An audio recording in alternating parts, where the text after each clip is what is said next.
UW360 is proudly supported by Pacific Office Automation, Copy, Print, Workflow, and IT. Problem solved. BECU, a not-for-profit member-owned credit union. Students here at the School of Social Work at the UW often have a higher calling to help others in need. And there's one student whose turbulent past is giving her the courage to help others like her. Today, I would describe my story as someone who has faced a lot of different challenges and has found ways to overcome a lot of different things to do exactly what I want to do and be exactly where I want to be.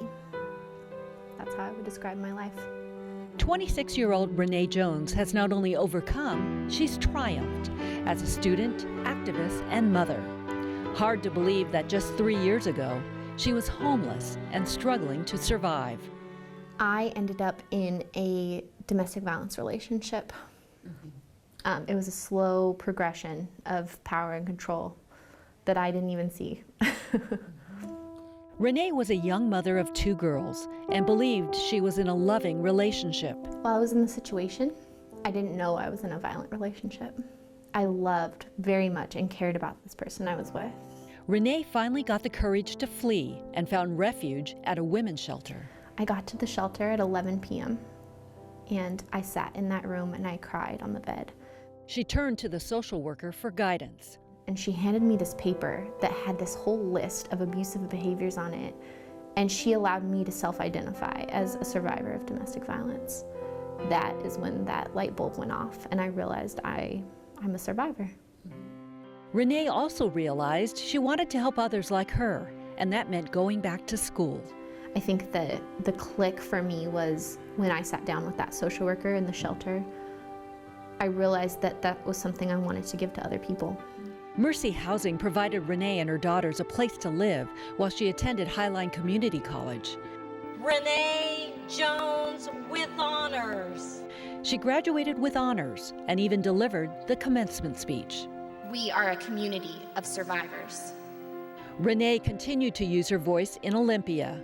In 2012, when public assistance programs were on the chopping block, she spoke on behalf of Poverty Action Network. I want to say that TANF is not a handout. It's an investment in our future. That was a huge thing for me because I actually got to shake hands with legislators and do some policy work from the ground level and realize that one voice can make a change. Those budget cuts did not happen because I was there. Is the most empowering thing. Determined more than ever to empower those in need, Renee applied to the University of Washington, one of the top social work programs in the country. Renee will never forget the day she got the good news. And I cried. I did a dance in the park. I did a dance in the parking lot, and my kids were there, and they were like, "Mom, what's going on? What's wrong?" And I said, "Mommy got in. It gets to go to school." We have a lot of students who are juggling parenting, work, actually volunteering in the community, but I don't know anyone who is more impressive actually than Renee. In June, Renee will graduate with a bachelor's degree in social work, and next year she hopes to complete her master's. It's exactly where she wants to be. I'm living it. I'm living my lifelong dream right now.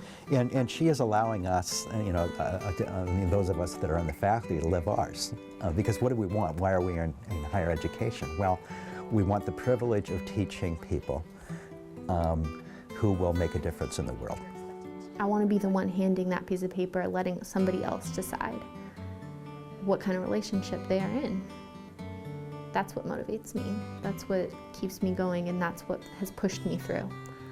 And to be there for my children.